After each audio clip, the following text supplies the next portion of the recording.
ಆಮೇಲೆ ಗರಿಷ್ಠ ನಮ್ಗೆ ನಿಂಬೆ ಗಿಡ ಹೂ ಬಿಡಿಸ್ಬೇಕು, ಚಲೋ ಬರೆಸ್ಬೇಕಂದ್ರೆ 15 ದಿನ ತಿಂಗಳ ದಿನ ನರಗಿಸ್ಬೇಕು. ನಿಂಬೆ ಗಿಡದ ಪ್ಲಾಟ್ನಾಗ ಹೋಗಿ ನಿಂತು ನೋಡಬೇಕು ನಮ್ಮ ನಿಂಬೆ ಗಿಡ ಬಾಡ್ಯಾವೋ ಬಾಡಿಲೋ. ನಿಂಬೆ ಗಿಡ ಬಾಡಿದ ಬಳಿಕ ನೀರು ಬಿಟ್ಟರೆ ಹೂ ಬಿಡ್ತದೆ.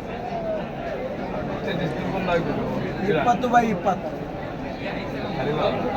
ಕರಿಬೇವ ಏನು ನಿಂಬೆ ಗಿಡ ಯಾವುದು ಬಾಲಾಜಿ ನಿಂಬೆ 24 ಫೂಟ್ ಹಚ್ಬೇಕು. ರಾಜಿ ನಿಂಬೆ 20 ಫೂಟ್ ಹಚ್ಬೇಕು.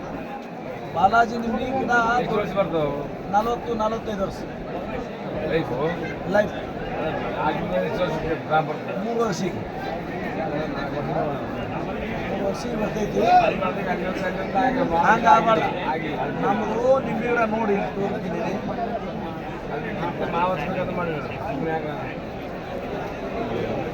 ಇದು ಕೌಜಿ ನಿಂಬೆ, ಇದು ಬಾಲಾಜಿ ನಿಂಬೆ. ನೀವು ಹಚ್ಚಿದ್ರಿ ಇನ್ನು ತುಂಬ ಐತಿಲ್ಲ.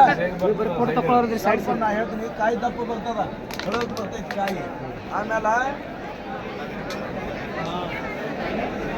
ಇದು ಕಾಗಜಿ ನಿಂಬೆ ನಮ್ಮದು ಗೋಲ್ ಬರ್ತೈತಿ, ಸೊಟ್ಟಿ ಗಿಳು ಬರ್ತೈತಿ.